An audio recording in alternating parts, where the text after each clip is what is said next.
कर्नाटक के गोकर्ण के घने जंगलों से हाल ही में एक चौंकाने वाली घटना सामने आई है। पुलिस ने एक गुफा में छिपकर रह रही रूसी महिला नीना कुटना और उसकी 2 छोटी बेटियों को खोज निकाला है। नीना, जिसकी उम्र करीब 40 वर्ष है, वह पिछले 8 सालों से भारत में बिना वैध दस्तावेजों के जंगलों और तटीय इलाकों में रह रही थी। उसकी 2 बेटियां प्रेमा और अमा भी उसी के साथ इस एकांत जीवन जी रही थी। चौंकाने वाली बात तो यह है कि इतने सालों से किसी को भी वहां पर उनकी मौजूदगी का अंदाजा नहीं था। इस बात का खुलासा होने के बाद नीना कुटना की दोनों बेटियों के पिता एक बिजनेसमैन हैं और सभी लोग यह सुनकर हैरान रह गए हैं। पुलिस ने जब मामले की छानबीन शुरू की तो पता चला कि उनका नाम ड्रोन गोल्डस्टीन है, जो कि इजराइल के निवासी हैं। इत्तेफाक से वे भारत में ही मौजूद मिले। अब नीना के पति ड्रोन गोल्डस्टीन ने इस मामले में बयान देते हुए कहा है कि वे अपनी बेटियों से बहुत प्यार करते हैं और पिछले कई सालों से भारत आते जाते रहे हैं।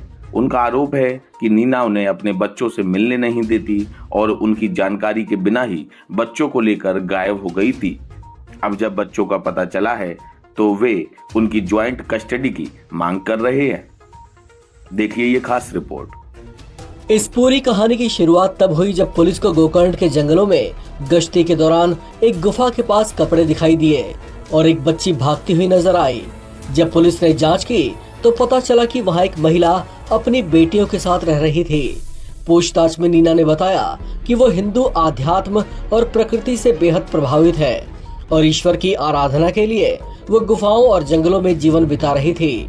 नीना के भारत आने की शुरुआत 2016 में एक बिजनेस वीजा के तहत हुई थी, लेकिन उसका वीजा 1 साल बाद ही खत्म हो गया था। इसके बाद उसने बिना अनुमति भारत में रहना जारी रखा। वो नेपाल भी गई और फिर दोबारा भारत लौट आई। वीजा की अवधि खत्म होने के बावजूद वो गोकर्ण जैसे शांत और एकांत स्थानों में छिपकर जीवन बिता रही थी।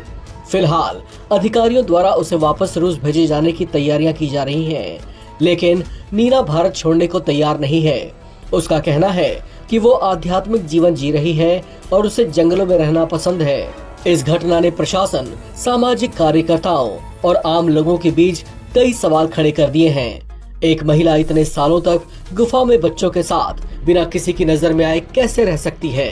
क्या ये सिर्फ एक आध्यात्मिक खोज थी या फिर कुछ और?